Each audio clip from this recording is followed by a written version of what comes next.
Everyone, कैसे हो आप सब। आई होप आप सब बिल्कुल अच्छे होंगे। हम सब भी बिल्कुल ठीक हैं। मैं सुषमा कुहाड़ एसके ब्लॉग्स में आप सभी का बहुत बहुत स्वागत है। तो फ्रेंड्स, सबसे पहले आप सभी को मेरी राम राम। और बताइए आप सब कैसे हो। मैं तो यही उम्मीद करती हूँ कि आप सब बिल्कुल अच्छे होंगे, बहुत खुश होंगे, मस्त होंगे और तंदुरुस्त होंगे। और अभी शाम के 5 बज चुके हैं और मौसम बहुत ही सुहावना सा हो गया है। बिल्कुल भी धूप नहीं है, बादल छाए हुए हैं, ठंडी ठंडी सी हवा चल रही है। बारिश होगी या नहीं होगी ये तो परमपिता परमात्मा की मर्जी है, लेकिन इस टाइम का जो मौसम है ना वो बहुत ही सुहावना सा हो गया है। तो सोचा कि ब्लॉग की स्टार्टिंग कर लेती हूँ, आप सबसे मिल लेती हूँ। और बाहर बालकनी का जो व्यू है मेरे बहुत सारे सब्सक्राइबर को बहुत ज़्यादा पसंद है, तो सोचा कि आज की वीडियो की स्टार्टिंग मैं यहीं से करती हूँ।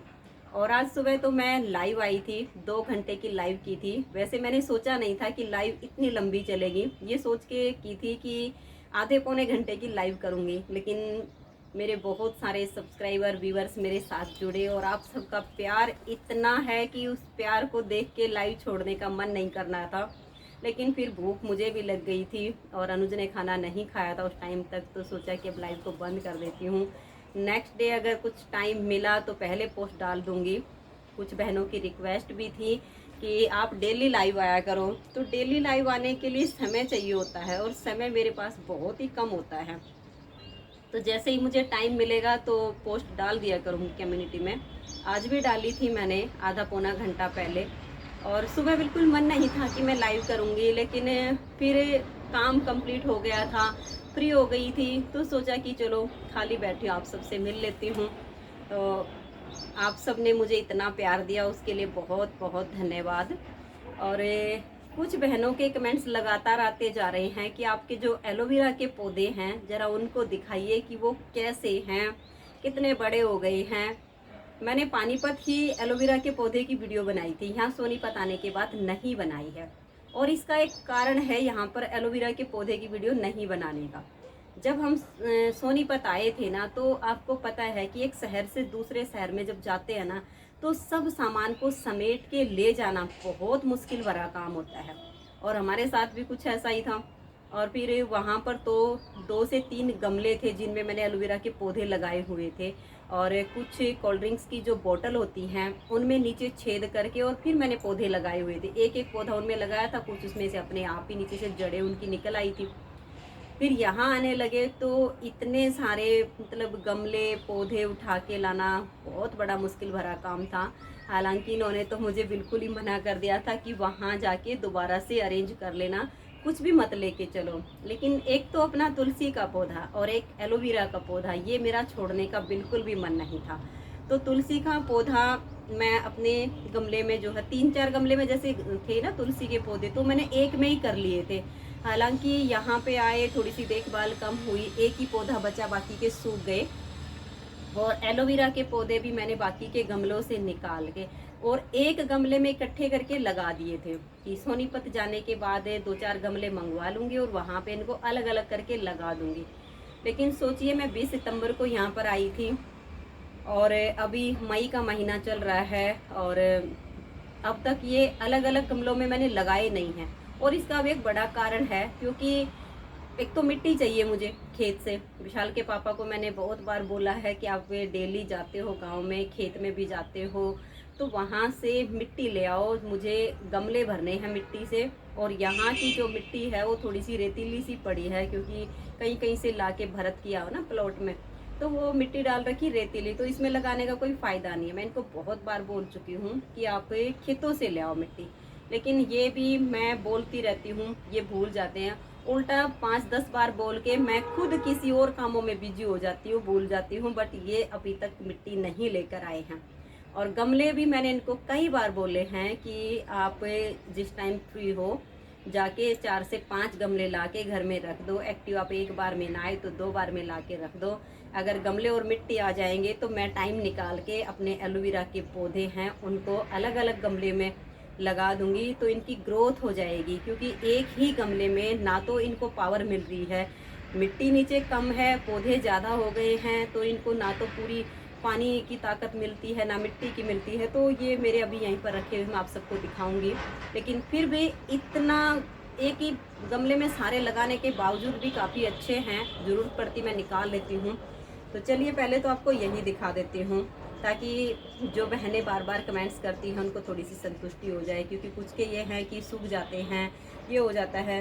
बाकी सूखे तो नहीं हैं, लेकिन कुछ पत्तियाँ थोड़ी सी ऐसी हो गई हैं क्योंकि पानी कम मिलता है इनको और मिट्टी की पावर कम मिल रही है, इस वजह से। तो यहाँ पे रखा हुआ है।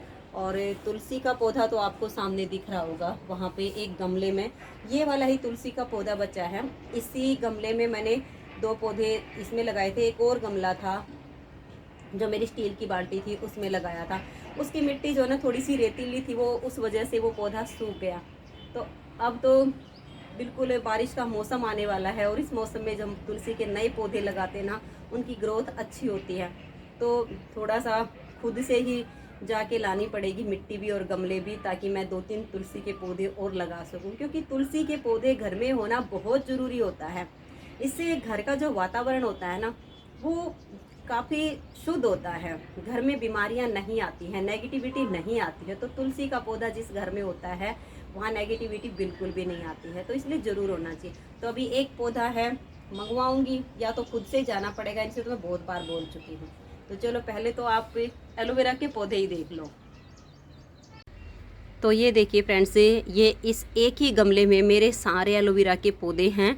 जितने भी वहाँ पर थे उसमें से जितने बड़े बड़े थे ना, वो सारे मैंने इसमें लगा दिए थे। जो ज़्यादा ही छोटे थे ना, वो मैंने वहीं पर छोड़ दिए थे कि वहाँ पर कोई और रहने के लिए आएगा तो वो उनको अगर पानी अच्छे से डालेंगे तो वो बड़े हो जाएंगे। और ये बड़े बड़े सारे मैंने इस एक बाल्टी का जो मैंने गमला बनाया हुआ है, इसमें नीचे छेद है, तो इसमें लगा दिए थे। अब इतने सारे पौधे एक ही गमले में होने के कारण आप देख सकते हैं कि इसमें इतनी भी जगह नहीं है कि एक उंगली अच्छे से इसके अंदर आ जाए। तो इसको ना तो हवा मिलती है नीचे अंदर तक, और ना ही इतनी इसमें खाद मिट्टी है कि इसको अच्छे से पावर मिल सके। इसी वजह से इनकी जो ग्रोथ है ना, जब मैं पानीपत से इनको लेकर आई थी तब से और अब तक वहीं पर रुक गई है, क्योंकि इसको खाद मिट्टी की ताकत नहीं मिल पा रही है। लेकिन इतना होने के बावजूद भी मेरे पौधे बिल्कुल ये हरे हैं। ये जो जैसे ऊपर से हो रहा है ना, यहाँ से तोड़ लेते हैं, या फिर इसकी तो ऐसी टहनियाँ होती हैं, ज़रा सा भी कुछ लग जाता है तो ऑटोमेटिक भी टूट जाती हैं ये, तो उस वजह से यहाँ पर ये हो जाती हैं। और ये देखिए, ये जो तनियाँ है इसकी, ये वाली, ये ऐसी इसी वजह से हो गई हैं कि नीचे से इसको अच्छे से ताकत नहीं मिल रही है। मिट्टी भी इसमें कम है, पौधे इसमें ज़्यादा हैं, तो इसी वजह से इन पौधों को सांस लेने में भी दिक्कत हो रही है। तो अब तो सोच रही हूँ कि बारिश का मौसम आएगा तो उस टाइम पे ये ज़्यादा फलते फूलते हैं, तो उससे पहले 2-3 गमले मंगवा के और ये सारे पौधे मैं अलग अलग कर दूँ। फिर मैं इनकी एक प्रॉपर वीडियो बनाऊंगी, क्योंकि इस टाइम पे ना तो इनकी नराई हो पाती है, ना इसमें ढंग से पानी भी डालती हूँ, तो पूरा ऐसे फैला के डालना पड़ता है ताकि एक एक पौधे की जड़ तक चला जाए।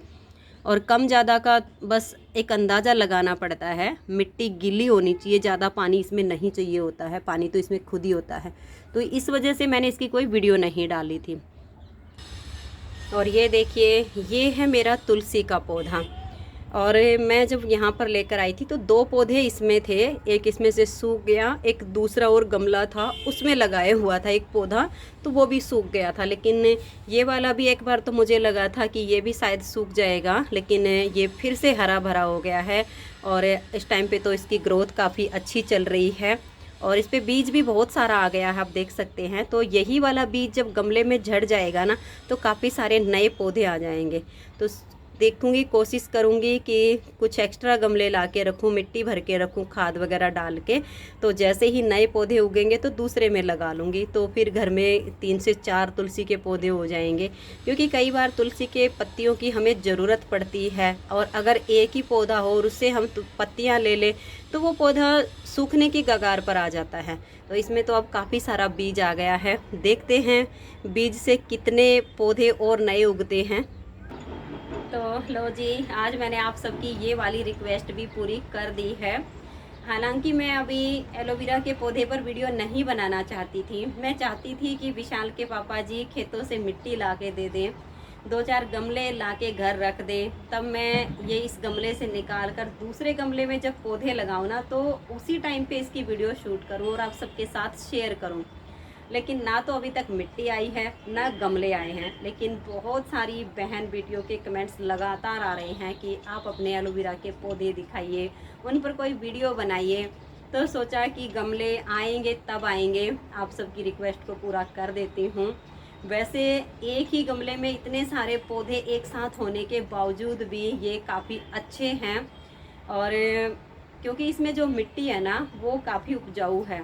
और मेरा एक गमला और था, उसमें मैंने वहीं पास में जो प्लाट था ना उससे मिट्टी डाली थी। उसमें तुलसी का पौधा लगा के लाई थी ना, वो सूख गया था, क्योंकि प्लाट में जो मिट्टी होती है ना ये रेतीली सी मिट्टी होती है, तो इसमें पौधे कम ही अच्छे होते हैं। जो खेतों की उपजाऊ मिट्टी होती है ना, इसमें पौधे अच्छे हो जाते हैं। तो अब जब गमले आएंगे तो दोबारा से वीडियो शूट कर लूँगी। तो सोचा कि चलो आज मैं आप सबकी इस रिक्वेस्ट को पूरा कर देती हूँ। और कुछ बहनों के कमेंट्स ये होते हैं कि हमारे जो पौधे हैं ना वो पता नहीं उनकी ग्रोथ नहीं हो पा रही है, जितने लगाए थे उतने ही हैं, वो उनकी ग्रोथ क्यों नहीं हो पा रही है। तो देखिए बहने, उसके रीज़न 2 होते हैं। सबसे पहला और सबसे बड़ा रीज़न तो ये होगा कि जो उसमें मिट्टी आपने डाली है ना वो मिट्टी उपजाऊ नहीं होगी। इस वजह से जैसे पौधे लगाए हैं वैसे ही वो वहीं पर रुक गए हैं। तो उस मिट्टी में गोबर की जो खाद होती है वो डालिए, और खाद नई नहीं होनी चाहिए। जैसे ताज़ा गोबर होता है वो नहीं डालना है, नहीं तो कीड़ा लगेगा, भूंड लगेंगे, पौधा ख़राब हो जाएगा। जो पुरानी खाद होती है ना वो डालिए, तो पौधे की ग्रोथ हो जाएगी। और दूसरा रीज़न ये भी होता है कि उसमें पानी की जो मात्रा है वो ज़्यादा हो जाए, तो पौधे पीले पड़ जाएंगे और उनकी ग्रोथ नहीं हो पाएगी। और कुछ बहनों के कमेंट्स ये आते हैं कि हमारे जो एलोवेरा के पौधे हैं ना उसमें से नीचे से कोई भी नया पौधा नहीं निकलता, आपके इतने सारे निकलते हैं तो फिर हमारे क्यों नहीं निकलते। इसका भी बहुत बड़ा रीज़न होता है। इसकी जो नराई होती है, मैंने एक वीडियो प्रॉपर जो बनाई हुई है, कृपया उसको देखिए पूरा। उसमें मैंने एक एक बात बताई हुई है कि इनकी नराई कब करनी चाहिए, कैसे करनी चाहिए। क्या होता है, जो हम गमले में मिट्टी भरते हैं ना वो बहुत ज़्यादा सख्त हो जाती है। हम उसमें डेली पानी डालते हैं, तो पानी डालने से मिट्टी बिल्कुल सख्त हो जाती है, और सख्त होने की वजह से जो एलोवेरा की नीचे से जड़ होती है ना उनको फूट कर ऊपर निकलने में जगह नहीं मिल रही होती है। इसलिए मिट्टी को आप कुरेदिए, उसको थोड़ा सा नराइए, जिससे वो मिट्टी आपकी फोकी फोकी सी बनी रहे, और एलोवेरा की जड़ में से जो एक अंकुर फूटेगा ना वो आसानी से ऊपर निकल कर एक पौधे का रूप धारण कर ले। तो ये आप ज़रूर कीजिएगा, तो फिर आपके नए पौधे भी निकलेंगे। अगर मिट्टी बिल्कुल ही टाइट हो जाएगी ऊपर से तो फिर अंकुर कैसे फूटेगा। तो नराई करना इसका बहुत ही ज़रूरी होता है। नराई आप समय समय पर करते रहिए, नए पौधे भी निकल आएंगे। और मेरे पौधे एक गमले में होने के बावजूद भी काफ़ी अच्छे हैं, जबकि इसमें एक उंगली आए इतनी भी जगह नहीं है कि इसमें सांस ही आराम से ले सके। सांस भी नहीं आता इन बेचारों को तो। लेकिन मैं कोशिश करूँगी कि जल्दी से खुद ही जाऊँ इनके साथ गमले लेने के लिए। इनको तो मैं बहुत बार बोल चुकी हूँ, ये अभी तक नहीं लाए हैं। मैं ही जाऊंगी इनके साथ और इनको अलग अलग गमलों में लगाऊं और उसकी वीडियो प्रॉपर आप सबके साथ शेयर करूं। ये ज़रूर मैं करूंगी, क्योंकि मैं भी काम में बिजी हो जाती हूं। क्या करूं, काम बहुत सारे होते हैं और बाहर का और अंदर का सब मैनेज करना काफ़ी मुश्किल काम होता है। लेकिन अब तो लगता है खुद ही करना पड़ेगा। तो फ्रेंड्स, अगर वीडियो आप सबको ज़रा सी भी अच्छी लगी हो तो प्लीज़ वीडियो को लाइक शेयर ज़रूर कर दीजिएगा। तो आज की इस वीडियो में इतना ही। मिलते हैं एक अच्छी सी वीडियो के साथ। तब तक के लिए आप सभी को मेरा प्यार भरा नमस्कार। राधा स्वामी, राधे राधे, जय श्री राधे, बाय बाय।